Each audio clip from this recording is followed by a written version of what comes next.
Hello बच्चों, आज के इस वीडियो में आपको आईआईटी एडवांस प्रीवियस ईयर के 2006 से लेकर 2025 तक जितने भी क्वेश्चंस पूछे गए हैं, उन सभी क्वेश्चंस का चैप्टर वाइज सॉल्यूशन इस वीडियो में तो खैर कंप्लीट नहीं हो पाएगा, पर हम लोग चैप्टर वाइज सॉल्यूशंस के वीडियो लेके आएंगे। जैसे आज के इस वीडियो में एरोमेटिक कंपाउंड्स, हालांकि एनसीईआरटी में एरोमेटिक कंपाउंड नाम से कोई चैप्टर नहीं है, पर फिर भी एरोमेटिक कंपाउंड्स में बेंजीन, बेंजीन की केमिकल रिएक्शन, बेंजीन की फॉर्मेशन या बेंजीन जैसे और एरोमेटिक हाइड्रोकार्बन, फिनॉल, उसका फॉर्मेशन, केमिकल रिएक्शन।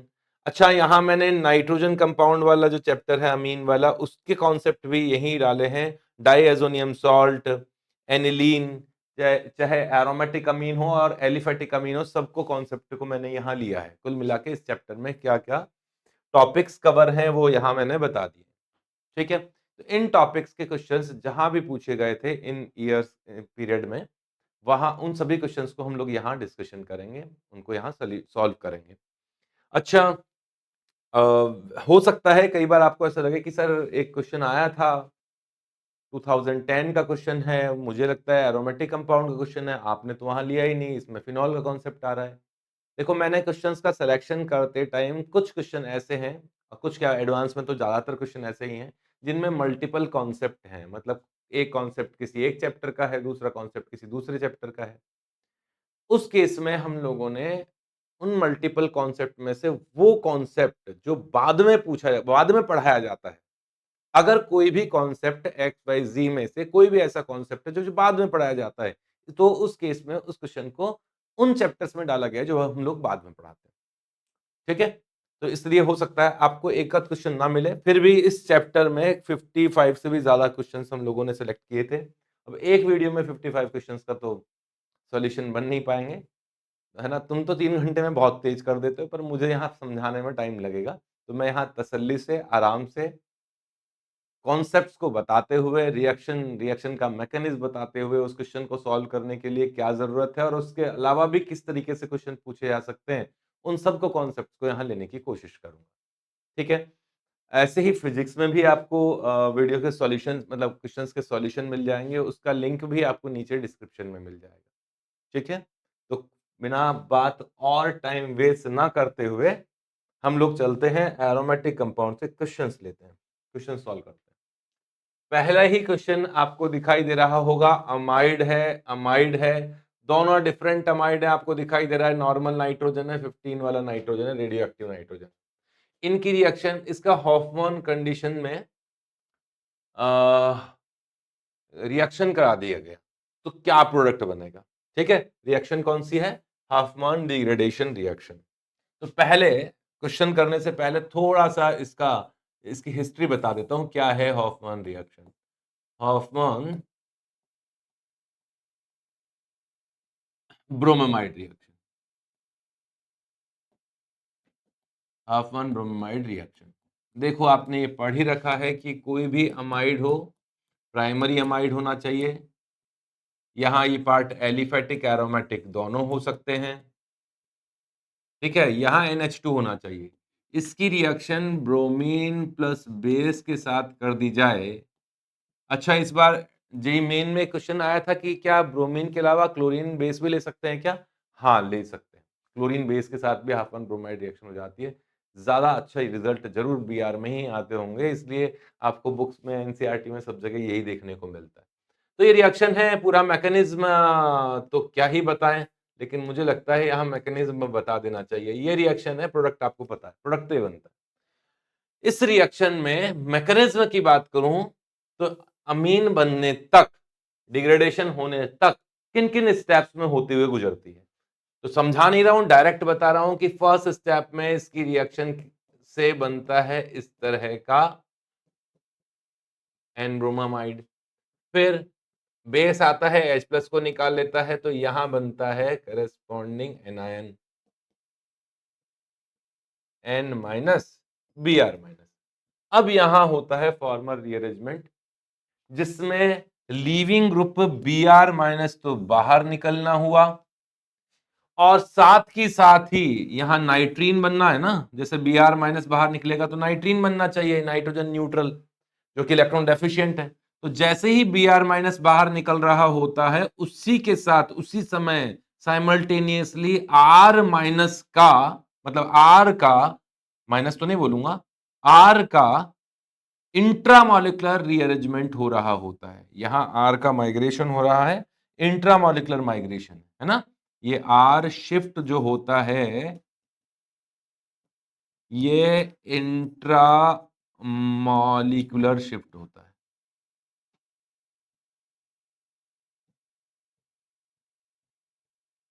आपने रीअरेंजमेंट पढ़े हैं, ज्यादातर रीअरेंजमेंट हम लोग जो पढ़ते हैं वो इंट्रामॉलिक्यूलर ही हैं।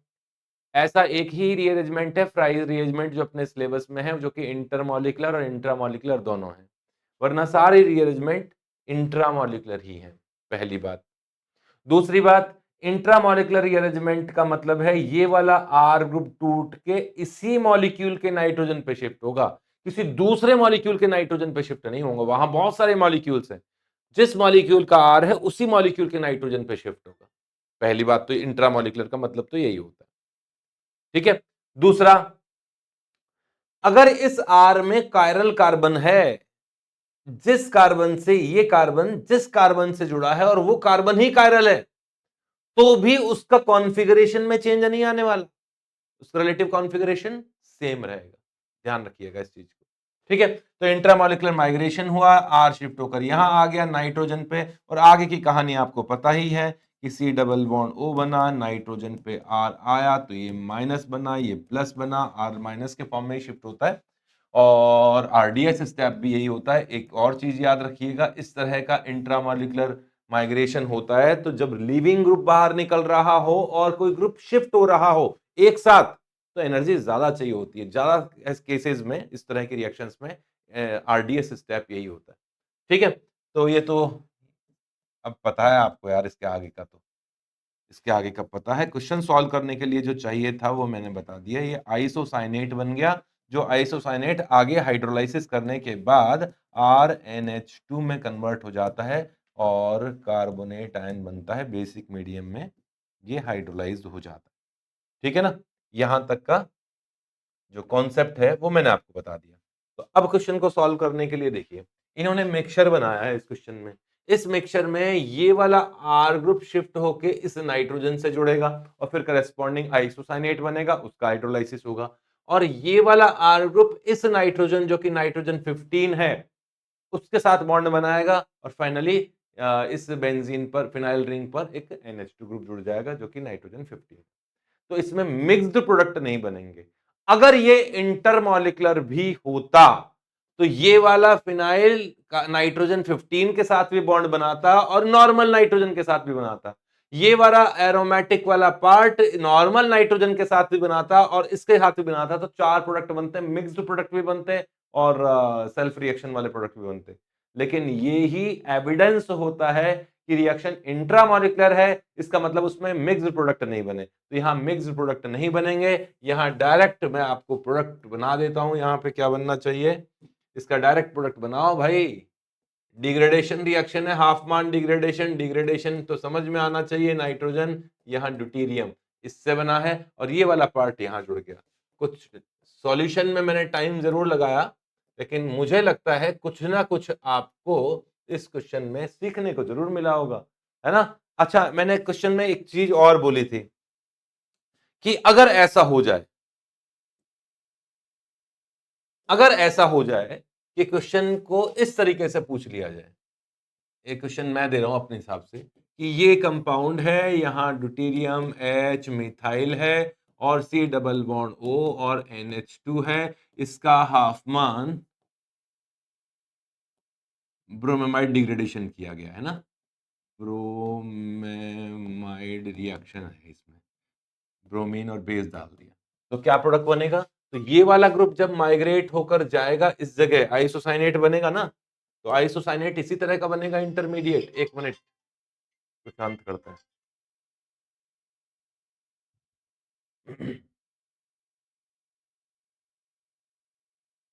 यहां मिथाइल होगा, यहां ड्यूटेरियम होगा और ये रहा आपका आइसोसाइनेट जो आगे हाइड्रोलाइसिस करके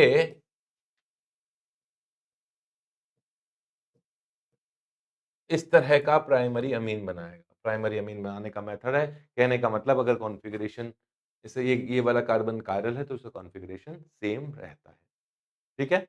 चलें आगे? चलो नेक्स्ट क्वेश्चन है, एक पैराग्राफ का क्वेश्चन है। वही हाफमान ब्रोमेमाइड रिएक्शन है।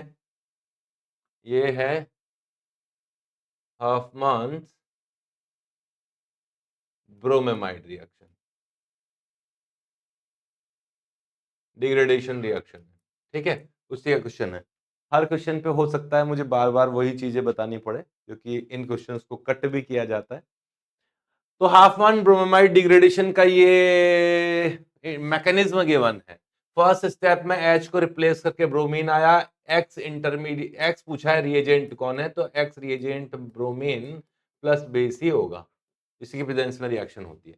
ठीक है, तो नेक्स्ट स्टेप में OH आया, OH ने यहां से H प्लस निकाला तो नाइट्रोजन माइनस बना। फिर इंट्रामोलिकुलर रीअरेंजमेंट हुआ जिसमें Br माइनस का बाहर निकलना हुआ और यहाँ का जो भी ग्रुप है एरोमेटिक या एलिफेटिक, अभी तो एरोमेटिक दिया है, वो बॉन्ड के साथ माइग्रेट होकर, बॉन्ड के इलेक्ट्रॉन्स के साथ माइग्रेट होकर यहाँ आया और जिससे करस्पॉन्डिंग आइसोसाइनेट बना। ये भी इंटरमीडिएट है, ये भी इंटरमीडिएट है, ये इंटरमीडिएट है। इस इंटरमीडिएट का हाइड्रोलाइसिस हो गया, इस इंटरमीडिएट का आगे हाइड्रोलाइसिस हो जाता है बेसिक मीडियम में, हाइड्रो लिख देता हूं, तो यहाँ नाइट्रोजन पर तो हाइड्रोलाइसिस के बाद में 2H आ गए और ये मान लीजिए कार्बन जो है वो कार्बोनेट, क्योंकि बेसिक मीडियम है तो कार्बोनेट के फॉर्म में बाहर निकल जाएगा, सोडियम कार्बोनेट वगैरह बन जाएगा। ठीक है, इस रिएक्शन में Br माइनस का निकलना और R ग्रुप का शिफ्ट होना एक ही साथ होता है, इंट्रामोलिकुलर रिअरेंजमेंट होता है और इसी कारण से ये RDS भी होता है, थोड़ा स्लो होता है। इस रिएक्शन का RDS मतलब रेट डिटरमाइनिंग स्टेप, जो पूरे रिएक्शन का रेट डिसाइड करता है, मान लीजिए वो है RDS, जो कि ये वाला फॉर्मेशन का रिएक्शन है। ठीक है, क्लियर हो गया? अब चलते हैं क्वेश्चन पर। क्वेश्चन में पहले ही पूछा है, पहली ही लाइन में, कि ये जो X वाला रिएजेंट यूज किया गया था वो कौन है, तो इसमें क्या बताएं कि ब्रोमीन और बेस यूज किया जाता है। क्लोरीन और बेस भी यूज कर सकते हैं, इस बार जेई मेन में ऐसा क्वेश्चन आया था, क्लोरीन और बेस की प्रेजेंस में हाफमान ब्रोमाइड रिएक्शन कराई।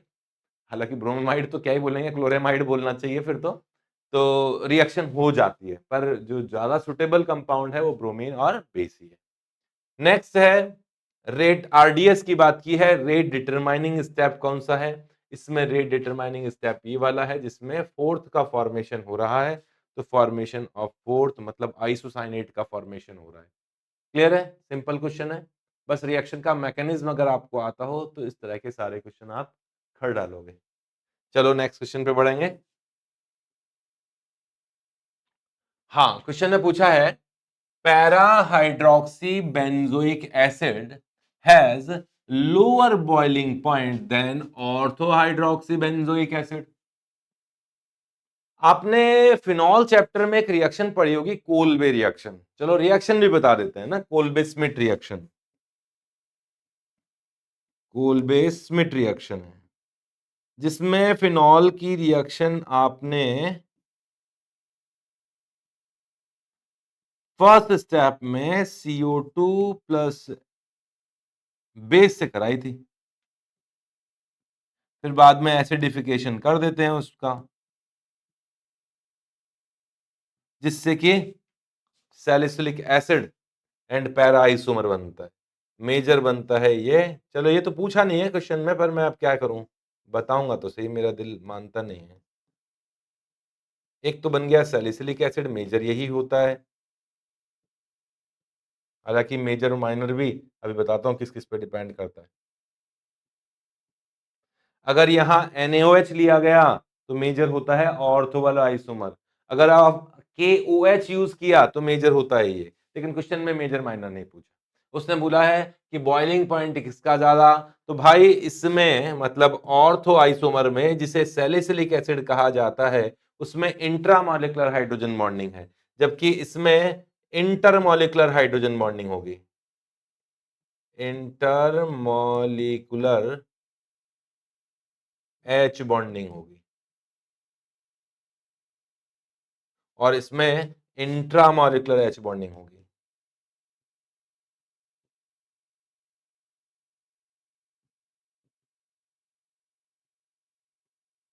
ठीक है, अब इंट्रामॉलिक्यूलर H बॉन्डिंग के कारण बॉइलिंग पॉइंट ज्यादा नहीं होता भाई, इंटरमॉलिक्यूलर के होता है। कई बार चीजें ऐसी होती कि हमें बहुत पता है, पहले से सब कुछ पता है, लेकिन पता होने के बावजूद भी हम लोग जल्दबाजी में गलतियां कर देते। सभी को पता है भाई इसमें इंट्रामॉलिक्यूलर हाइड्रोजन बॉन्डिंग होती है, मेजर प्रोडक्ट बनता है, ऐसे करते करते इसका बॉइलिंग पॉइंट, मेल्टिंग पॉइंट के बारे में सोचते ही नहीं है। हाइड्रोजन बॉन्डिंग तो इसमें भी होती है, दो अलग अलग मॉलिक्यूल्स के बीच में हाइड्रोजन बॉन्डिंग होने से चेन बन सकती है, इसमें बनती ही है। इस कारण से बॉइलिंग पॉइंट उसका ज्यादा होगा जब मॉलिक्यूल्स, डिफरेंट मॉलिक्यूल्स के बीच में हाइड्रोजन बॉन्डिंग हो। आपको टेम्परेचर ज्यादा देना पड़ेगा दो अलग मॉलिक्यूल्स को अलग करने के लिए, ये समझ लीजिएगा, है ना। गैसीय स्टेट तक ले जाओगे आप उसे, मॉलिक्यूल लिक्विड स्टेट में है, मॉलिक्यूल्स में अट्रैक्शन है, उनके बीच में डिस्टेंस बना दोगे आप, हाई टेम्परेचर देके ही तो कराओगे, तो जितना ज्यादा अट्रैक्शन होगा, इसमें ज्यादा अट्रैक्शन होगा डिफरेंट मॉलिक्यूल्स के बीच में, इस कारण से इसका बॉइलिंग पॉइंट ज्यादा होगा, हायर बॉइलिंग पॉइंट इसी का होगा। मेल्टिंग पॉइंट भी हायर इसी का ही होगा, अगर ये पूछा गया होता तो मेल्टिंग पॉइंट भी इसी का हायर होगा। पैरा आइसोमर्स है, मोर सिमेट्रिकल आइसोमर है, सिमेट्रिकल आइसोमर्स का मेल्टिंग पॉइंट ज्यादा होता है। ठीक है, अच्छा, इसका एसिडिक स्ट्रेंथ पूछी जाए तो ये ज्यादा एसिडिक होगा, इन दोनों में मोर एसिडिक तो ये होगा। क्यों होगा? क्योंकि H प्लस निकलने के बाद भी इंट्रामोलिकुलर हाइड्रोजन बॉन्डिंग और मजबूत हो जाती है और एनायन की स्टेबिलिटी ज्यादा बढ़ जाती है, तो इसमें एसिडिक स्ट्रेंथ इसकी ज्यादा होगी। चलो, स्टेटमेंट वन तो सही है कि गलत है? तो पैरा आइसोमर का बॉइलिंग पॉइंट लोअर बोला है, असत्य वचन। ठीक है, statement two, ortho hydroxy benzoic acid has intramolecular hydrogen bonding, ये तो हमें पता है, ये तो स्टेटमेंट सही है। ऑर्थो वाला ये वाला कंपाउंड, इसी को सैलिसिलिक एसिड भी कहा जाता है। ऑप्शन आप चेक कर ही लेंगे। चलें आगे। चलो, अगला क्वेश्चन है, रिएक्शन पहचान लो कौन सी रिएक्शन है। ये क्लोरोफॉर्म और बेस दो ही जगह आते हैं। हाँ, क्लोरोफॉर्म और बेस, एक तो आइसोसाइनाइड टेस्ट ऑफ अमीन्स में आते हैं और एक राइमर टीमान रिएक्शन में आते हैं। राइमर टीमान रिएक्शन में क्वेश्चन में पूछा गया है कि इलेक्ट्रोफाइल का काम कौन सा करता है। ये इलेक्ट्रोफिलिक सब्स्टिट्यूशन रिएक्शन होती है क्या? बिल्कुल होती है, इलेक्ट्रोफिलिक सब्स्टिट्यूशन रिएक्शन है। और अब देखो राइमर टीमान रिएक्शन, रिएक्शन है राइमर टीमांस रिएक्शन ऑफ फिनॉल। सबसे पहले क्लोरोफॉर्म बेस के साथ रिएक्शन करता है, अल्फा एलिमिनेशन, है ना। अल्फा एलिमिनेशन, बीटा एलिमिनेशन पढ़ा होगा। ओ एच माइनस ने H प्लस निकाला, एसिड बेस रिएक्शन हुआ मान लीजिए, क्योंकि यहां तीनों क्लोरीन ने इलेक्ट्रॉन खींच कर इस पर एसिडिक स्ट्रेंथ बढ़ा दी है, ये मान लीजिए, और H प्लस निकला तो एनायन बना ये वाला। क्या ये एनायन स्टेबल है क्या? बिल्कुल स्टेबल है। क्या दिक्कत है? ये एनायन क्लोरीन के वैकेंट डी ऑर्बिटल के साथ बढ़िया रेजोनेंस कर सकता है, कोई दिक्कत नहीं है। नेक्स्ट स्टेप में Cl माइनस भी निकल लिया, क्लोरीन भी निकल लिया क्लोराइड के फॉर्म में, और यहां बच गया डाइक्लोरोकार्बीन। अल्फा एलिमिनेशन यही तो है, तो यहां कार्बीन बच गया, डाइक्लोरोकार्बीन। ये इलेक्ट्रोफाइल है। इलेक्ट्रोफाइल क्यों है? क्योंकि इलेक्ट्रॉन्स का भूखा है। तुम्हें लोन पेयर तो जरूर दिखाई दे रहे हैं, लेकिन लोन पेयर लेना चाहते हैं ऑक्टेट इनकम्प्लीशन के कारण। इस कारण से ये फिनॉल की ऑर्थो एंड पैरा पोजीशन पे अटैक कर लेते हैं। तो मैकेनिज्म में तो क्या जाऊं, पर इलेक्ट्रोफाइल यहां ये ही होता है। और इलेक्ट्रॉन, चलो, फिनॉल क्या होगा, बेसिक मीडियम में है ना, तो फिनॉल तो फिनॉक्साइड बन चुका होगा, इतना तो तुम समझदार हो। फिनॉल की रिएक्शन जब बेस से होगी तो ये फिनॉक्साइड बन चुका होगा। ये फिनॉक्साइड, क्योंकि इसकी ऑर्थो एंड पैरा पोजीशन पे पार्शियल नेगेटिव चार्ज है, ये बना O डबल बॉन्ड और ये बना, इसने इलेक्ट्रॉन दिया है, देख लो इलेक्ट्रॉन लिए हैं इसने, इलेक्ट्रोफाइल है। और ये कुछ इस तरह का इंटरमीडिएट बनता है। हालांकि क्वेश्चन में तो ऐसा कुछ पूछा नहीं है, पर फिर भी बता देना मेरी जिम्मेदारी है। तो ये बनेगा, ये बनेगा, ये बनेगा। नेक्स्ट स्टेप में इसका एरोमेटाइजेशन होता है। ये एनायन बना, H प्लस यहाँ से टूट गया इलेक्ट्रॉन डोनेट करके और पॉजिटिव चार्ज बना, पॉजिटिव तो नहीं बना, एनायन बना O माइनस, और यहाँ से जो H प्लस निकला था वो कार्बन माइनस के पास गया क्योंकि कार्बन की बेसिक स्ट्रेंथ ज़्यादा है। नेक्स्ट स्टेप में एक Cl हटा, 2 Cl हटे और आगे रिएक्शन होके ये एल्डिहाइड बन गया, जो कि आगे एसिडिफिकेशन से वाटर से H प्लस एब्जॉर्ब करके OH में कन्वर्ट हो जाएगा। तो क्वेश्चन में तो ज़रा सी चीज़ पूछी थी, मैंने इसको बहुत कुछ बता दिया। ठीक है, चलें आगे। हाँ, नेक्स्ट क्वेश्चन देखते हैं। क्वेश्चन है पैराक्रीसॉल की रिएक्शन क्लोरोफॉर्म और NaOH से की गई है। क्वेश्चन में यही पूछा गया है कि एक इंटरमीडिएट I बनता है, वो कौन है? ये इंटरमीडिएट I है और प्रोडक्ट बन गया ये वाली रिएक्शन। ठीक है, क्या ये वाला प्रोडक्ट हो गया? रिएक्शन कौन सी है? राइमर टीमान रिएक्शन, पढ़ी होगी ना आपने। ये रिएक्शन है Reimer Tiemann reaction, Reimer Tiemann's reaction, phenol की इंपॉर्टेंट रिएक्शंस में से एक है। पूरा मैकेनिज्म थोड़ा बता देता हूँ। फिनॉल की राइमर टीमान रिएक्शन में होता क्या है, जैसे कि यहाँ पैरा पोजीशन पर तो मिथाइल है, तो पैरा आइसोमर तो बनेगा भी नहीं इस मिथाइल को, तो फिनॉल बेस के साथ रिएक्शन करके फिनॉक्साइड बन जाएगा, जो रिएक्शन मैंने नहीं लिखी है, डायरेक्ट बेस से रिएक्शन होगी, ये बनेगा। फिर क्लोरोफॉर्म और बेस आपस में रिएक्शन करके अल्फा एलिमिनेशन से CCl2 कार्बिन बनाते हैं। ये कार्बिन इलेक्ट्रोफाइल है, इलेक्ट्रोफाइल का काम करता है। इस रिएक्शन में इलेक्ट्रोफाइल कौन है? ये डाइक्लोरोकार्बिन है। ये डाइक्लोरोकार्बिन आरडीएस वाले स्टेप में जाकर रिएक्शन करता है।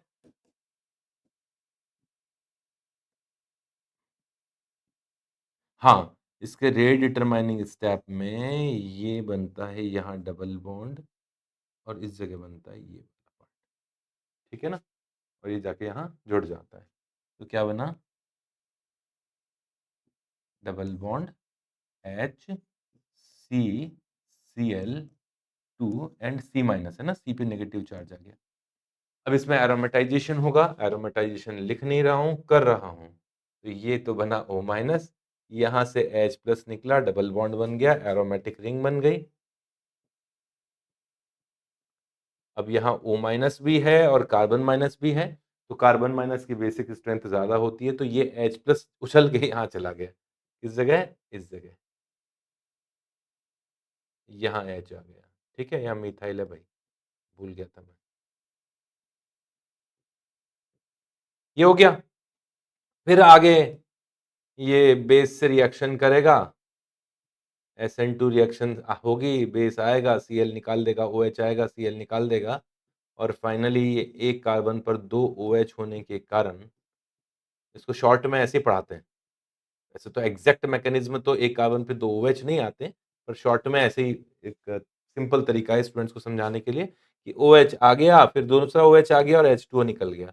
तो कुल मिला के यहाँ से ये कन्वर्ट हो जाता है इस प्रोडक्ट में, जो कि H प्लस एब्जॉर्ब करके अगेन इस प्रोडक्ट में कन्वर्ट हो जाता है। ठीक है, कोई दिक्कत है इसमें? तो क्वेश्चन में पूछा क्या है, इंटरमीडिएट क्या है? तो इंटरमीडिएट तो क्लोरोफॉर्म ये कार्बीन होता है, लेकिन क्वेश्चन में यहाँ ऑप्शन जो दिए हैं उस हिसाब से तो CHCl2 ये वाला मेजर इस प्रोडक्ट के लिए तो ये इंटरमीडिएट होना चाहिए, वो आपको दिखाई दे रहा है। ठीक है, चले नेक्स्ट पेज पर। चलो नेक्स्ट क्वेश्चन करते हैं। स्टेटमेंट का क्वेश्चन है, aniline on reaction with sodium nitrite HCl 0 degree Celsius पर कपलिंग रिएक्शन करता है बीटा नेफ्थॉल के साथ और देता है डार्क ब्लू कलर का प्रेसिपिटेट। ये बिल्कुल झूठ है, डार्क ब्लू नहीं होता है भाई, ऑरेंज रेड बोल सकते हैं, ऑरेंज कलर का होता है पीपीटी, एजो एजो डाई बनती है ना। रिएक्शन क्या है बता देता हूं, ये है कपलिंग रिएक्शन है ना, ये है कपलिंग रिएक्शन।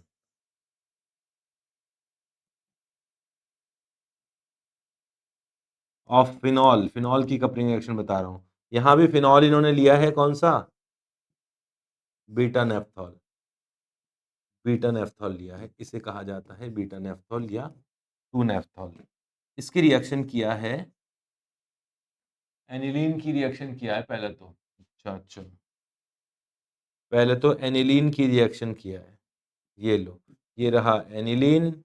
इसके रिएक्शन में यहाँ Na NO2 लिखा हुआ मिले प्लस HCl, 0 से 5 डिग्री सेल्सियस सब पता है आपको, या फिर नाइट्रस एसिड लिखा हुआ मिले, ये डाई एजोटाइजेशन रिएक्शन है, इसमें डाई एजोनियम सॉल्ट बनता है, ये बन गया benzene diazonium chloride, benzene diazonium chloride, ठीक है। इसकी दूसरी रेजोनेटिंग स्ट्रक्चर बताता हूँ चलो, ये रही इसकी एक और रेजोनेटिंग स्ट्रक्चर, क्योंकि ये रिएक्शन करती है, मतलब ये वाला स्टेप से समझ में आएगी। तो ये इलेक्ट्रोफाइल जाके फिर रिएक्शन करेगा फिनॉल के साथ बेसिक मीडियम में, coupling reaction phenols basic medium में करते हैं, याद रखिएगा। अमीन्स तो एसिडिक मीडियम में करते हैं, फिनॉल्स बेसिक मीडियम में करते हैं, वो भी स्पेसिफिक पीएच के साथ, पीएच पढ़ा रखे हैं आपको। हाँ, तो ये इलेक्ट्रोफाइल जाता है बीटा नेफ्थॉल कर और इलेक्ट्रोफिलिक सब्स्टिट्यूशन रिएक्शन करता है, SE रिएक्शन मतलब इलेक्ट्रोफिलिक सब्स्टिट्यूशन करता है। ये पढ़ा रखा है वैसे मैंने इलेक्ट्रोफिलिक सब्स्टिट्यूशंस में, पर फिर भी बता देता हूं, इन सभी अल्फा पोजीशन में से ये अल्फा पोजीशन मोस्ट सुटेबल है इलेक्ट्रोफिलिक इलेक्ट्रोफाइल के अटैक के लिए। तो इलेक्ट्रोफाइल यहां आके अटैक करता है और ये एजोडाई बनती है, एजोडाई बनती है ऐसा, समझ गए ना, ये एजो डाई बनती है और इसका कलर क्या है, ऑरेंज, ऑरेंज कलर की डाई है ये, रेड ऑरेंज भी बोलते हैं कई बार, रेड स्कैटर कलर ऐसा कुछ बोलते हैं, बट रेडिश ऑरेंज कलर का ये डाई होती है। तो स्टेटमेंट वन तो इनकरेक्ट स्टेटमेंट हो गया, तो कलर ब्लू बोल रहे हैं। तो दूसरा स्टेटमेंट में ये बोला है कि कलर ऑफ द कंपाउंड, ये वाले का, form in the reaction aniline की डायजोटाइजेशन से, फिर कपलिंग रिएक्शन हुई है बीटा नेफ्थॉल से, तो वो होता है ड्यू टू एक्सटेंडेड कॉन्जुगेशन। बिल्कुल सही है, जितनी भी एजोडाई है उनमें एक्स्ट्रा कॉन्जुगेशन है। देखो कॉन्जुगेशन कहां से कहां तक, ये रिंग्स का कॉन्जुगेशन, सभी ऑल्टरनेट डबल बॉन्ड, फिर ऑल्टरनेट डबल बॉन्ड, है ना। अभी आपको समझाता हूँ चलो इस तरीके से, ये रिंग की डबल बॉन्ड तो गायब करता हूँ, ये double bond double bond double bond conjugation conjugation, alternate double bond conjugation, फिर इस रिंग में, ये सभी कॉन्जुगेटेड स्टेट में है एक साथ। और जब इस तरह से कॉन्जुगेशन होता है तो मॉलिक्यूल विजिबल लाइट को एब्जॉर्ब करने लगते हैं, ठीक है। ये IR स्पेक्ट उसमें यूवी स्पेक्ट्रोस्कोपी के अंदर पढ़ते हैं वैसे ये, पर विजिबल लाइट को ये एब्जॉर्ब कर लेते हैं जब कॉन्जुगेशन बहुत ज्यादा होता है, तो विजिबल रेंज में चला जाता है और इलेक्ट्रॉन्स विजिबल लाइट को एमिट करने लगता है, इस कारण से हमें कलर दिखाई देते हैं। तो एक्सटेंडेड कॉन्जुगेशन के कारण है स्टेटमेंट, ये बिल्कुल सही है, ठीक है। चले आगे, चलो आगे बढ़ते हैं। क्वेश्चन में पूछा गया है कि फिनॉल की रिएक्शन ब्रोमीन NaOH से करा दिया गया, तो इंटरमीडिएट्स कौन से होंगे। ये थोड़ा सा मुझे लगता है मिसप्रिंट टाइप का हो गया है। क्वेश्चन में पूछा है कि जब फिनॉल की रिएक्शन ब्रोमीन और NaOH से होती है तो इस रिएक्शन के इंटरमीडिएट कौन से होंगे, प्रोडक्ट नहीं पूछे, इंटरमीडिएट पूछे। तो हम बताते हैं ना इंटरमीडिएट क्या होता है, पहले तो रिएक्शन बता देता हूं आपको। आपने ये रिएक्शन पढ़ी होगी कि फिनॉल की रिएक्शन ब्रोमीन वाटर से कराते हैं, पढ़ी होगी ना, ब्रोमीन वाटर से कराते हैं तो क्या बनता है, फिनॉल Br ये बनता है ट्राइब्रोमोफिनॉल, जो कि व्हाइट कलर का कंपाउंड है, ठीक है। ऑर्थो एंड पैरा पोजीशन पर इलेक्ट्रॉन डेंसिटी अच्छी खासी है और ये कृपा है किसकी, OH के लोन पेयर्स की। इस कारण से ऑर्थो एंड पैरा पोजीशन पे इलेक्ट्रोफाइल के फॉर्म में Br+ आके जुड़ सकता है। ये तो क्लियर हो गया। अब क्वेश्चन में देखा बोला गया है कि एक्वस कंडीशन है, बेसिक मीडियम है, तो ये इस रिएक्शन का इंटरमीडिएट क्या होगा। अरे भाई एक Br भी जुड़ सकता है, इसमें तीनों Br वाला ऑप्शन तो दिया भी नहीं है। 2 Br भी जुड़ सकते हैं और 3 Br भी जुड़ सकते हैं, ठीक है। मीडियम बेसिक है, पूरा मैकेनिज्म पे जाएं तो मीडियम क्योंकि बेसिक लिया हुआ है तो फिनॉल बेसिक मीडियम में फिनॉक्साइड ही बनेगा, जिसके कारण से एरोमेटिक रिंग पर इलेक्ट्रॉन डेंसिटी अच्छी खासी बढ़ जाएगी, ठीक है। और Br से ये रिएक्शन करके ये वाला इंटरमीडिएट भी बनाएगा, एक Br वाला भी बनाएगा, 2 Br वाला भी बनाएगा और 3 Br वाला भी बनाएगा। क्या ये इंटरमीडिएट नहीं बनेगा, ये इंटरमीडिएट भी बनेगा और ये इंटरमीडिएट भी बनेगा।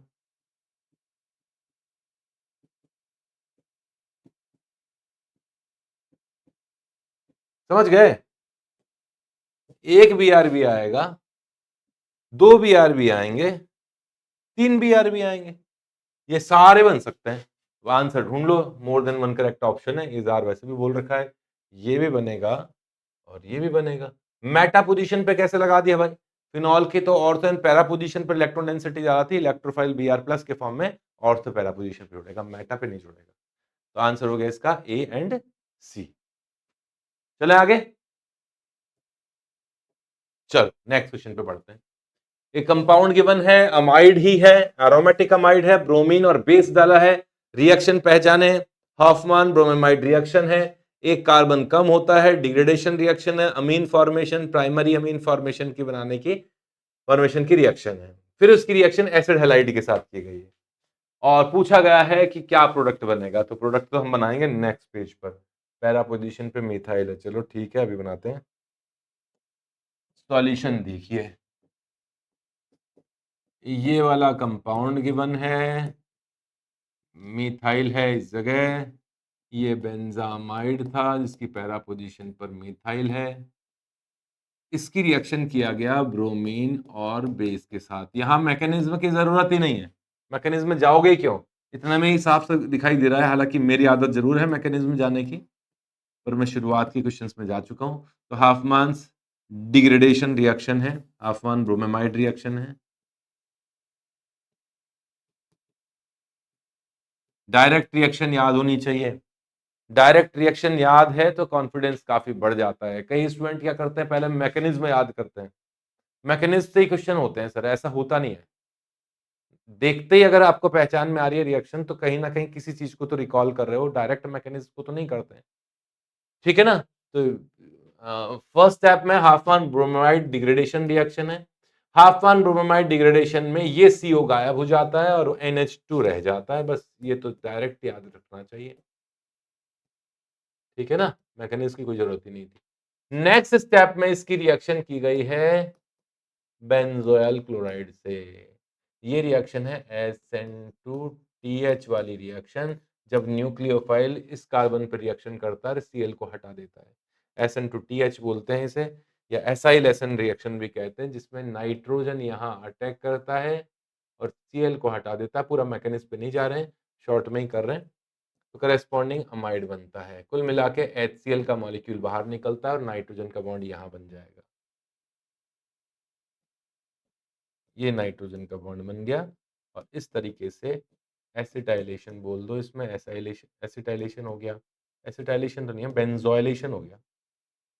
बेंजोइलेशन, इस बेंजोइलेशन रिएक्शन का नेम है शॉर्टन बोमन रिएक्शन, नेम नहीं पूछा इसने, तो ये शॉर्टन बोमन रिएक्शन है। प्रोडक्ट तो पहचान ही लोगे कौन सी रिएक्शन है, कौन सा प्रोडक्ट है, यही लग रहा है ना, यही है। ये तो ऐसे पहचान लेगा स्टूडेंट। चलो नेक्स्ट क्वेश्चन पे पढ़ते हैं। मैचिंग का क्वेश्चन है, दो कॉलम दिए हुए हैं, फर्स्ट तो कपलिंग रिएक्शन दिखाई दे रही है, ये फर्स्ट रिएक्शन देखो, डाइएजोनियम सॉल्ट की रिएक्शन फिनॉल से हुई बेसिक मीडियम में, टेम्परेचर 0, जिसमें नाइट्रोजन ने यहां अटैक किया और एजो डाई बना दी है। इसे मैं कपलिंग रिएक्शन कहूंगा। पहले रिएक्शन देख लेते हैं, फिर ऑप्शन देखेंगे इस साइड में क्या लिखा हुआ है। विसिनल डाइऑल है, विसिनल डाइऑल में सल्फ्यूरिक एसिड डाल दिया गया, पिनाकोल पिनाकोलोन रीअरेंजमेंट जिससे कीटोन बना, है ना। रिएक्शन का नाम कहां लिखूं मैं, ये है पिनाकोल पिनाकोलोन रीअरेंजमेंट।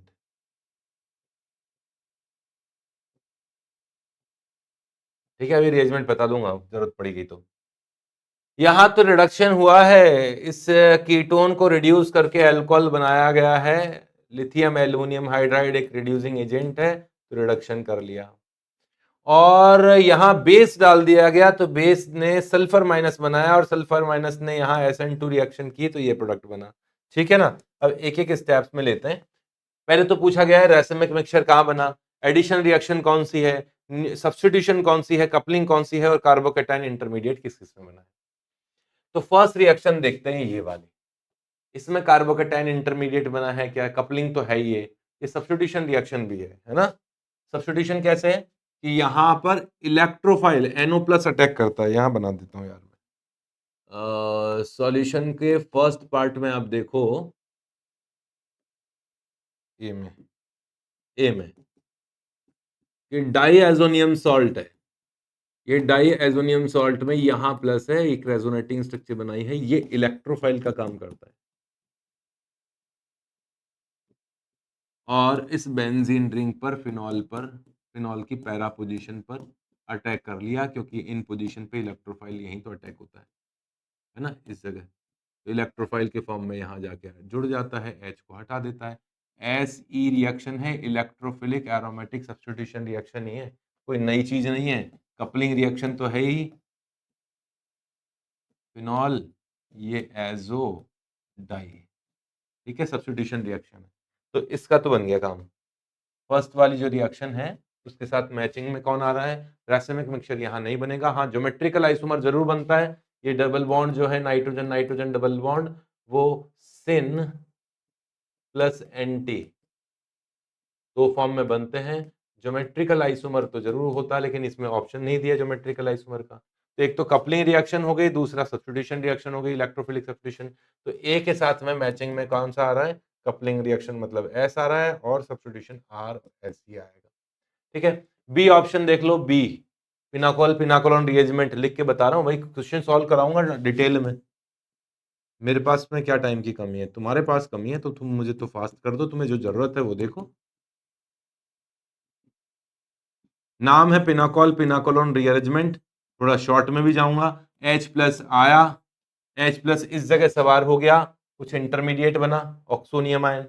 फिर यहां से H2O निकला, तो कार्बोकेटाइन बना भाई। इसमें कार्बोकेटाइन बना, तभी तो आपको रीअरेंजमेंट के दर्शन हो रहे हैं।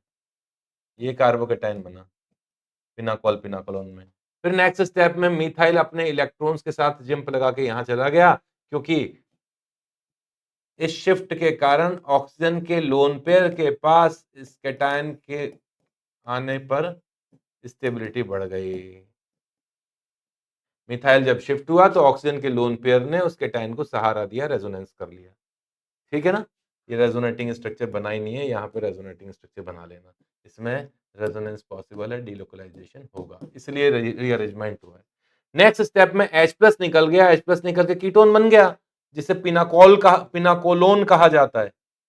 स्टार्टिंग वाला रिएक्टेंट जो है वो है पिनाकोल, उस कंपाउंड का नेम ही पिनाकोल है, और इस प्रोडक्ट का नेम है पिनाकोलोन। तो इसमें कार्बोकेटाइन बना है। ठीक है, ये सब्स्टिट्यूशन तो नहीं है, बट रीअरेंजमेंट था। तो रैसमिक मिक्सचर नहीं बना, एडिशन रिएक्शन नहीं है, सब्स्टिट्यूशन नहीं है, सब्स्टिट्यूशन कहां है, कपलिंग रिएक्शन नहीं है, कार्बोकेटाइन बना है, तो बी ऑप्शन में केवल टी आंसर होगा। ठीक है, आगे बढ़े। नेक्स्ट है रिडक्शन रिएक्शन, जिसमें लिथियम एल्युमिनियम हाइड्राइड डाल के H+ डाला गया है। रिडक्शन ही है, रिडक्शन का ऑप्शन तो नहीं दिया, पर ये एडिशन है। आपको दिखाई दे रहा होगा H और H दिख रहे हैं ना यहाँ पे, एडिशन, ये न्यूक्लियोफिलिक एडिशन रिएक्शन है। न्यूक्लियोफिलिक एडिशन रिएक्शन है, सी ऑप्शन के लिए कर देते हैं कि कीटोन पर लिथियम एल्यूमिनियम हाइड्राइड जब रिएक्शन करता है रिडक्शन में, तो इसमें हाइड्राइड है, H माइनस के फॉर्म में अटैक करता है, ये न्यूक्लियोफाइल है, H माइनस न्यूक्लियोफाइल है, हाइड्राइड बोल रहा हूं मैं, तो यहां H minus as a nucleophile जाकर इस जगह अटैक करेगा और ये C माइनस बनेगा, तो ये R है, ये R है, ये O माइनस, सॉरी C नहीं O माइनस बनेगा और ये H न्यूक्लियोफाइल के फॉर्म में आ गया, जिसमें आपने नेक्स्ट स्टेप में एसिड डाला है, वाटर से H प्लस एब्जॉर्ब करके ये बन गया करेस्पॉन्डिंग एल्कोहल। तो इस तरीके से ये मैं कह सकता हूं कि ये न्यूक्लियोफिलिक एडिशन रिएक्शन है, न्यूक्लियोफिलिक एडिशन रिएक्शन। क्लियर हो गया? तो ये न्यूक्लियोफिलिक एडिशन है। तो सी के लिए हो गया केवल और केवल एडिशन वाला ऑप्शन, एडिशन मतलब क्यू। नेक्स्ट, इसमें आप थोड़ा सा ध्यान से देखोगे तो यार मुझे कायरल कार्बन दिखाई दे रहा है यहाँ पे, ये तो कायरल कार्बन है, तो इसका डेक्सट्रोरोटेटरी और लिवरोटेटरी फॉर्म दोनों बनेंगे। पहले तो कायरल नहीं था, अभी अभी बना है, एच न्यूक्लियोफाइल प्लेन के ऊपर से और नीचे से दोनों जगह से अटैक कर सकता है, तो भाई रैसमिक मिक्सचर भी बनेगा, इसमें पी भी बनेगा। ठीक है ना, पी हो गया, एडिशन हो गया, सब्स्टिट्यूशन नहीं है, ये कपलिंग नहीं है, कैटायन इसमें नहीं बना, कैटायन नहीं बना। हाँ, नेक्स्ट डी वाली रिएक्शन देखो, डी वाली रिएक्शन थोड़ा सा बोट फॉर्म बना रहा हूं, अभी बता दूंगा बोट फॉर्म भी क्यों बनाई है मैंने। यहाँ Cl है, यहाँ सल्फर है और इस पे आपने बेस डाल दिया, बेस डालते ही ये सल्फर का H जो कि एसिड है, एसिडिक है, वो निकल जाएगा और सल्फर माइनस बनेगा। ये रहा सल्फर माइनस। अब इसने इंट्रामॉलिक्यूलर SN2 रिएक्शन कर दी, ये सिंपल SN2 रिएक्शन है, बस इंट्रामॉलिक्यूलर SN2 रिएक्शन। तो क्या प्रोडक्ट बना? यही बना जो क्वेश्चन में दिया है, वो यही है। ठीक है, न्यूक्लियोफिलिक सब्स्टिट्यूशन रिएक्शन। अब आपका क्वेश्चन ये भी हो सकता है कि सर हमने तो पढ़ा था कि 6 मेंबर रिंग चेयर कन्फर्मेशन के फॉर्म में रहती है। बिल्कुल सही पढ़ा था आपने, बिल्कुल सही पढ़ा है, आप गलत थोड़ी ना हो। फिर आप ये बोर्ड फॉर्म की रिएक्शन क्यों करा रहे हैं? लेस स्टेबल की रिएक्शन थोड़ी ना कराई जाती है, मोर स्टेबल की रिएक्शन कराई जाती है। देखो ये कन्फर्मेशंस हैं, चेयर, बोट वगैरह, तो आपने पढ़ा होगा कि एक चेयर फॉर्म फ्लिप होकर दूसरी चेयर फॉर्म में कन्वर्ट होती है। चेयर फॉर्म्स एक दूसरे में कन्वर्ट होती रहती है, इसे फ्लिपिंग कहा जाता है। एक चेयर फॉर्म से जब दूसरी चेयर फॉर्म बनती है तो बीच में कम स्टेबल वाली कन्फर्मेशंस भी बनती है, लाइक बोट। जैसे ही ये बोट कन्फर्मेशन बनेगा, चेयर फॉर्म में ही है, ये मेजर तो चेयर फॉर्म में, तुम्हें समझाने के लिए बताया हूं कि जब ये बोट फॉर्म में जाएगा उस केस में ये फ्लैगपोल वाला सल्फर काफी कुछ पास में आ जाएगा इस Cl के और आसानी से अटैक कर पाएगा, इसीलिए आपको यहां अटैक होता हुआ दिखा। ऐसा अटैक कभी बेंजीन में तो नहीं दिखा हमें कि यहां से कोई ग्रुप इस जगह अटैक कर रहा है, ऐसा देखा कभी? लेकिन चेयर फॉर्म में दिख गया, सॉरी बोट फॉर्म में दिख गया, क्योंकि बोट फॉर्म में याद करो फ्लैगपोल वाली पोजीशन से पास पास में होनी चाहिए। तो इस रिएक्शन में कोई गलती नहीं है, रिएक्शन हो सकती है, लेकिन इस चीज को ध्यान रखना कि Cl के अपोजिट साइड ही सल्फर होगा तो ही रिएक्शन होती है। यहां इन्होंने क्वेश्चन में तो ऐसा कुछ नहीं लिख के दिया, अरे Cl और S इस तरीके के फॉर्म में होंगे अपोजिट साइड में, ट्रांस फॉर्म है तभी रिएक्शन हो पाएगी, अगर ये सिस फॉर्म में होगा तो रिएक्शन नहीं होगी। क्वेश्चन में ऐसा कुछ नहीं दिया, लेकिन अतिरिक्त जानकारी के लिए मैं बता रहा हूं। ठीक है, तो ये ट्रांस वाला फॉर्म होना चाहिए तो रिएक्शन हो जाती है, हम मना नहीं करेंगे। इसमें कैटायन नहीं बना, केवल सब्स्टिट्यूशन हुआ। रैसमिक मिक्सचर इसमें नहीं होगा क्योंकि ये ऑप्टिकल इनएक्टिव है, प्लेन ऑफ सिमेट्री इस फॉर्म में आ जाएगी, निकाल के देख लेना उसमें। प्लेन ऑफ सिमेट्री इसमें है तो रैसमिक मिक्सचर नहीं है, एडिशन नहीं है, केवल सब्स्टिट्यूशन रिएक्शन मुझे दिखाई दे रहा है, तो डी ऑप्शन का आंसर इसमें हो गया SN2 न्यूक्लियोफिलिक सब्स्टिट्यूशन R। ठीक है, चले नेक्स्ट क्वेश्चन पे। चलो बढ़ा, चलो आ जाओ। नेक्स्ट है एक मेजर प्रोडक्ट, क्वेश्चन में पूछा है, क्वेश्चन बहुत आसान सा है। ये रिएक्शन कहीं देखी देखी सी लग रही है, अमीन चैप्टर में आपने पढ़ी होगी, Gabriel phthalimide synthesis of amine, primary amine का फॉर्मेशन था, उसी में से बीच का पार्ट उठा के दिया है, ये थैलीमाइड है ना? कौन है ये? हैलिमाइड। ऐसे लिखते हैं ना, हैलिमाइड में पीएच आता है यार। हैलिमाइड। हाँ, ये हाफमैन, ये गैब्रियल हैलिमाइड रिएक्शन याद ना हो तब भी क्वेश्चन हो सकता है ये। ऐसा कोई हाई फाई चीज नहीं है। फर्स्ट स्टेप में बेस डाल दिया, बेस डालते ही ये नाइट्रोजन का H तो एसिडिक है, क्योंकि H प्लस अगर निकल जाएगा तो N माइनस बनेगा, ये N माइनस दोनों के साथ रेजोनेंस करेगा, दोनों C डबल बॉन्ड O के साथ, और बहुत अच्छा रहेगा। तो यहां फर्स्ट स्टेप में तो एसिड बेस रिएक्शन होगी, इंटरमीडिएट ये बनेगा, ये इंटरमीडिएट बनेगा, न्यूक्लियोफाइल है, ये एम्बाइडेंट न्यूक्लियोफाइल है। नाइट्रोजन पर भी नेगेटिव चार्ज है, रेजोनेंस करने के कारण O पे भी नेगेटिव चार्ज आएगा, बट नाइट्रोजन का नेगेटिव चार्ज स्ट्रॉन्गर न्यूक्लियोफाइल होता है O माइनस से, इसलिए रिएक्शन नाइट्रोजन को ही करनी है। ठीक है, अब आपने इसमें डाल दिया ऐसा कंपाउंड जिसमें दो हेलोजेंस लगे हैं, दो लिविंग ग्रुप जुड़े हुए हैं। एक लिविंग ग्रुप तो डायरेक्ट एरोमेटिक रिंग से ही जुड़ा हुआ है, और एक लिविंग ग्रुप बेंजाइलिक पोजीशन पे जुड़ा हुआ है। आपको पता होगा, नहीं पता होगा तो मैं बता देता हूं कि एरोमेटिक रिंग पर चाहे कितना ही अच्छा लिविंग ग्रुप लगा दो, आसानी से अटैक नहीं कर सकता न्यूक्लियोफाइल। मजबूरी में जरूर अटैक करता है, वो बात अलग है, लेकिन एरोमेटिक रिंग पर आसानी से अटैक नहीं करता। कारण यह है कि यहां इलेक्ट्रॉन डेंसिटी पहले से ही बहुत ज्यादा है एरोमेटिसिटी की, पाई इलेक्ट्रॉन क्लाउड। ये न्यूक्लियोफाइल इस जगह खुशी खुशी अटैक करेगा बेंजाइलिक पोजीशन पे। Nucleophilic substitution reaction, SN2 reaction बहुत आसानी से हो सकती है, लेकिन एरोमेटिक रिंग वाली पोजीशन, जिसे मैं एराइलिक पोजीशन कहूं, फिनाइलिक पोजीशन कहूं, वहां न्यूक्लियोफिलिक सब्स्टिट्यूशन आसान बात नहीं है, बहुत मेहनत करनी पड़ती है वहां पे। पैरा पोजीशन पे वो बात नहीं करेंगे अभी। तो यहां अटैक होगा, सिंपल अटैक, और यहां का Br बैठा रहेगा, कोई दिक्कत नहीं है इसको, ये वाला कंपाउंड बन जाएगा।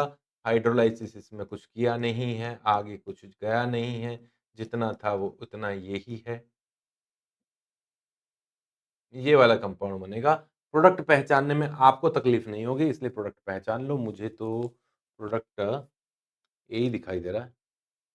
इन्होंने देखो ऑक्सीजन से भी बॉन्ड बनाया है, क्योंकि ऑक्सीजन भी तो नेगेटिव चार्ज वाला होता है ना। यहाँ पे देखो ऑक्सीजन से भी बॉन्ड बनाया है, नेगेटिव चार्ज ऑक्सीजन पे भी आता है, ऑक्सीजन पे बॉन्ड बनाया है, लेकिन ऑक्सीजन अटैक नहीं करता है, नाइट्रोजन अटैक करता है, क्योंकि नाइट्रोजन स्ट्रॉन्गर न्यूक्लियोफाइल होता है यहाँ पे SN2 के लिए। SN2 के लिए तो अच्छा न्यूक्लियोफाइल काम करेगा ना। ठीक है, चले आगे। चलो अगला क्वेश्चन है। क्वेश्चन में पूछा है कि इन सभी में से एक वो कौन सा है जो ब्रिलियंट कलर डाई बनाता है, किसके साथ रिएक्शन करने पर? NaNO2 HCl के साथ रिएक्शन किया, और उसके बाद बेसिक मीडियम में बीटा नेफ्थॉल से रिएक्शन किया। तो वो कौन अमीन है, जरा पहचानो इन चारों ऑप्शन में से। क्वेश्चन में ये पूछा है, ये प्राइमरी अमीन की रिएक्शन है। एजो कपलिंग होती है ना इसमें, मतलब एजो डाई बनती है, डाइजोनियम सॉल्ट बनता है, फिर वो एजो डाई बनाता है। तो डाइजोनियम सॉल्ट एरोमेटिक NH2 ही बना सकता है, प्राइमरी या सेकेंडरी अमीन, ये भी बना सकता है। मोर देन वन करेक्ट है क्या? Among the following one of them the brilliant. अच्छा अच्छा, सॉरी मेरे से गलती हो गई। हाँ, एलिफेटिक नहीं होता, एरोमेटिक ही होता है। वो अमाइड वाली रिएक्शन याद रह गई। चलो वापस बताता हूँ। एजो डाईएजोटाइजेशन की बात चल रही है यहाँ पर। डाईएजोटाइजेशन, डाईएजोटाइजेशन में एरोमेटिक रिंग से डायरेक्टली NH2 जुड़ा हुआ होना चाहिए, जब ही डायजोनियम सॉल्ट बनेगा, वरना डायजोनियम सॉल्ट बनता नहीं है। अगर आप इसकी रिएक्शन NaNO2 या KNO2 प्लस HCl से कराते हैं, या सल्फ्यूरिक एसिड से कराते हैं 0 to 5 डिग्री सेल्सियस पर, तो डाइएजोनियम सॉल्ट बनता है ना, डाइएजोनियम क्लोराइड बनता है, डाइएजोनियम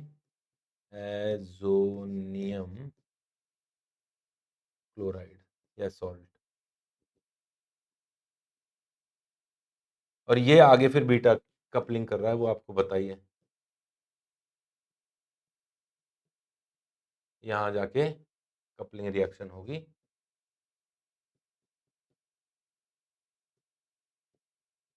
इस वीडियो में आपको ऐसा लगेगा यार कि वही वो चीज़ें बताई जा रही है, तो क्या करें? इतने सालों के पेपर में अगर आप उठा के देखते हैं, तो आपको देख लगेगा पढ़ने के बाद में, क्वेश्चन सॉल्व करने के बाद में आपको लगेगा कि इस चैप्टर के बहुत सारे क्वेश्चन तो एक जैसे ही हैं। ठीक है? कलरफुल है ये।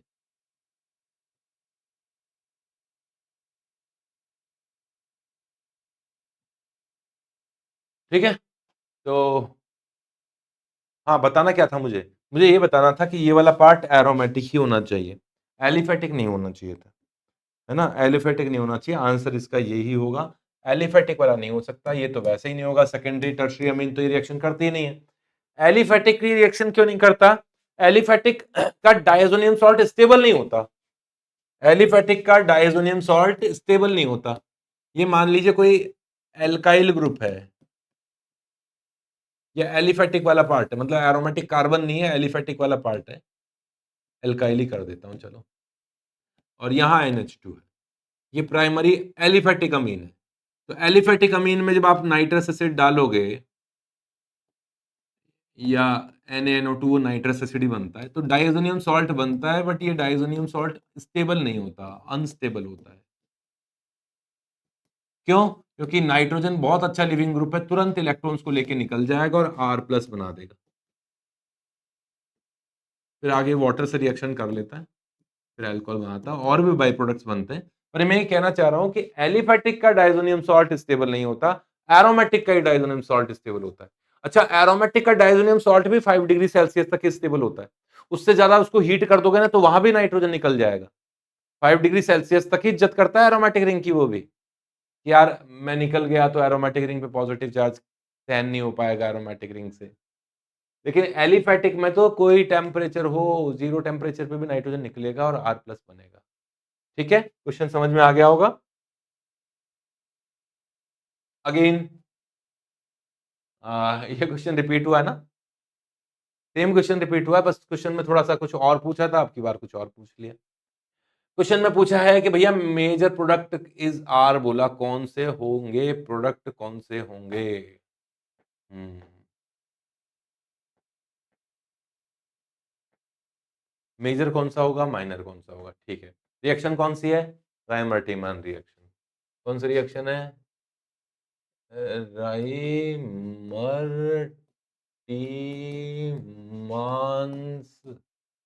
रिएक्शन। राइमर्टिमन रिएक्शन में ये मेजर होगा। इसमें तो यार क्या बताना, अगर आपने रिएक्शन डायरेक्ट याद कर रखी है तो ये तो पहचान ही लोगे, ये मेजर होगा। बताया ना, एल्डिहाइड बनता है, सैलिसिलिक एसिड ऑर्थो वाला प्रोडक्ट मेजर सैलिसल्डिहाइड बनता है। माइनर प्रोडक्ट भी है इसमें एक, जो कि तुम पहचान नहीं पा रहे होंगे। ये वाला प्रोडक्ट माइनर प्रोडक्ट, ये माइनर है। और मेजर प्रोडक्ट जो है ना वो ये होता है। एल्डिहाइड दो भी जुड़ सकते हैं, लेकिन स्टेरिक हिंड्रेंस बहुत ज्यादा हो जाता है, इस कारण से वो बनता नहीं है। तो इसमें मेजर प्रोडक्ट ये होगा। अब ये कैसे बना माइनर, उसके बारे में सुन लो। आपने ये पढ़ रखा है ना कि क्लोरोफॉर्म की रिएक्शन जब बेस से होती है तो अल्फा एलिमिनेशन होता है।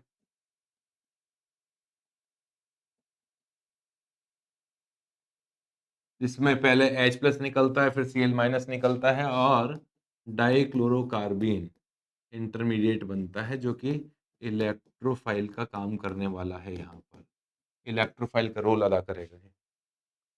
और फिनॉल की रिएक्शन जब बेस से की जाती है, मतलब पहले तो फर्स्ट स्टेप में एसिड और बेस आपस में कहीं साथ साथ हो, तो रिएक्शन किए बिना तो मानेंगे नहीं, तो रिएक्शन कर लेने दो इनको, तो ये फिनॉक्साइड बन जाएगा। और इस फिनॉक्साइड पर अब इलेक्ट्रोफाइल अटैक करने वाला है ना? ये अटैक करता है, बनेगा क्या कि ऑर्थो पोजीशन पे और पैरा पोजीशन पे, अभी ऑर्थो की बात कर रहा हूं मैं, ऑर्थो पोजीशन पर और पैरा पोजीशन पर इस तरह का इंटरमीडिएट बनेगा। इसमें एरोमेटाइजेशन हुआ, जिसमें O- बना और ये रिंग वापस बन गई। ये आरडीएस होता है इसका, रिंग वापस बन गई। अब इसमें O माइनस भी है, कार्बन माइनस भी है। कार्बन माइनस की बेसिक स्ट्रेंथ ज्यादा है तो H प्लस कार्बन माइनस के पास जाना पसंद करेगा और ये बन गया O माइनस, और कार्बन ने H प्लस को अब्सॉर्ब कर लिया और ये ही आगे जाके रिएक्शन करके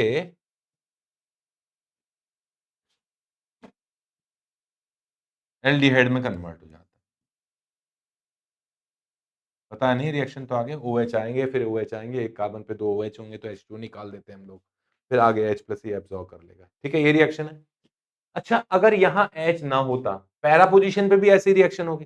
पैरा पोजीशन में भी ये CH Cl2 पैरा पोजीशन पे आ जाएगा और क्या, एल्डिहाइड वहां भी बन जाएगा। प्रोडक्ट तो बनते ही है ना दोनों में, पैरा पे भी होती है रिएक्शन। लेकिन अब मैं तुमसे ये पूछ रहा हूं, ये H नहीं होता तो एरोमेटाइजेशन होता क्या?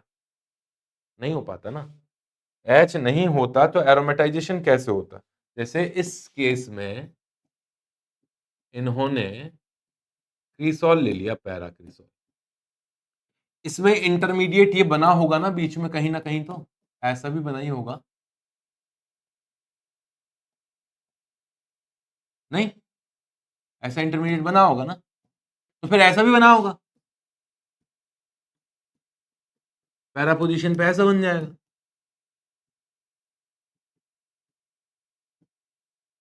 ऐसा हुआ, ये तो एरोमेटाइजेशन करके और O माइनस बना के एच शिफ्ट होके यहां आ जाएगा।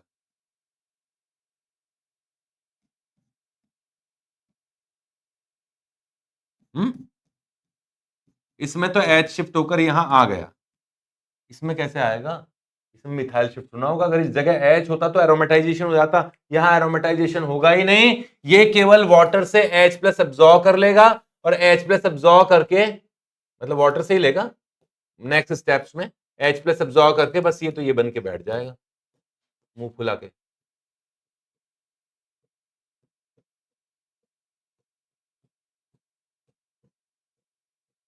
ये बन के बैठ जाए। हालांकि इसमें भी आगे रिएक्शन हो सकती है और यहां भी एल्डिहाइड बन सकता है, क्योंकि बेसिक मीडियम में वाटर से रिएक्शन करके ये SN2 रिएक्शन करके एल्डिहाइड में कन्वर्ट हो सकता है, लेकिन माइनर प्रोडक्ट में ये है, बनता है माइनर। ठीक है, तो इसमें मेजर कौन सा होगा, माइनर कौन सा है, वो दोनों प्रोडक्ट मैंने बता दिए। मेजर ये होगा, माइनर ये होगा। यहां अगर एल्डिहाइड भी दिया होता कहीं पे CHO लिखा होता तो उसमें भी टिक मार्क करना पड़ता, क्योंकि वो भी बनता तो है। ये भी बनते होंगे माइनर अमाउंट में, कहीं लिखा हुआ है कि P माइनर, नहीं लिखा हुआ है ना, ऑप्शन जानबूझ के ऐसे बना के दिए गए। जहां लॉजिक्स लगते हैं वहां ऑप्शन वो बहुत शातिर तरीके से बना के देते हैं।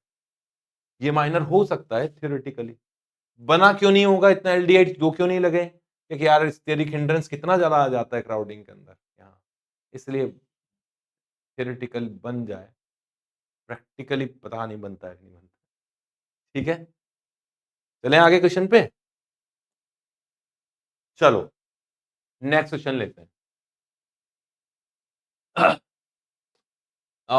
पैरा हाइड्रोक्सी सल्फोनिक एसिड है, ब्रोमीन लिया है एक्सेस अमाउंट में, 3 क्लोरीन डाल दिए हैं, तो प्रोडक्ट कौन सा बनेगा? चलो इसके लिए ज्ञान होना चाहिए तुम्हारे पास में, आप लोगों ने ये पढ़ रखा होगा, पुरानी बातें हैं, हेलोजनेशन है, आपने ये पढ़ रखा होगा कि फिनॉल हो या एनिलीन हो, फिनॉल या एनिलीन पर ब्रोमीन वाटर डाल दिया गया, तो 3 ब्रोमीन आकर, एक ब्रोमीन नहीं, 2 ब्रोमीन नहीं, 3 ब्रोमीन आकर ऑर्थो एंड पैरा पोजीशन पर डेरा जमा लेते हैं, ट्राइब्रोमोफिनॉल बनता है, और एनिलीन होगा तो ट्राइब्रोमो एनिलीन बनता है। पढ़ा हुआ है ना, ये व्हाइट कलर का प्रोडक्ट बनता है, क्योंकि इन दोनों की रिएक्टिविटी बहुत ज्यादा है। एक्वस कंडीशन में ये बहुत अच्छे प्लस एम है और इलेक्ट्रॉन डेंसिटी काफी बढ़ जाती है। ठीक है ना, पढ़ रखा है ना। अच्छा, अब ये ध्यान रखना, अगर फिनॉल या एनिलीन में से दोनों में से कोई भी हो और इनकी ऑर्थो पोजीशन पर या पैरा पोजीशन पर H हो तो भी रिप्लेस किया जाएगा हेलोजन से। अगर कार्बन डाइऑक्साइड मतलब कार्बोक्सिलिक एसिड है तो भी ब्रोमीन वाटर डालने पर ये दोनों H तो रिप्लेस होंगे, ये कार्बोक्सिलिक एसिड भी CO2 के फॉर्म में रिप्लेस कर दिया जाएगा। इलेक्ट्रोफ्यूगैलिटी इसकी भी है, यहां से ये H प्लस के फॉर्म में लीविंग ग्रुप के फॉर्म में निकलता है, इलेक्ट्रोफ्यूगैलिटी जिसके लिए बोलेंगे। ऐसे ही CO2 या सल्फोनिक एसिड हो, तो कार्बोक्सिलिक एसिड और सल्फोनिक एसिड हो तो भी ब्रोमीन इलेक्ट्रोफाइल इसे कार्बन डाइऑक्साइड के फॉर्म में निकाल देता है और सल्फर को सल्फर सल्फर डाइऑक्साइड के फॉर्म में निकाल देता है। इस तरीके से होती है।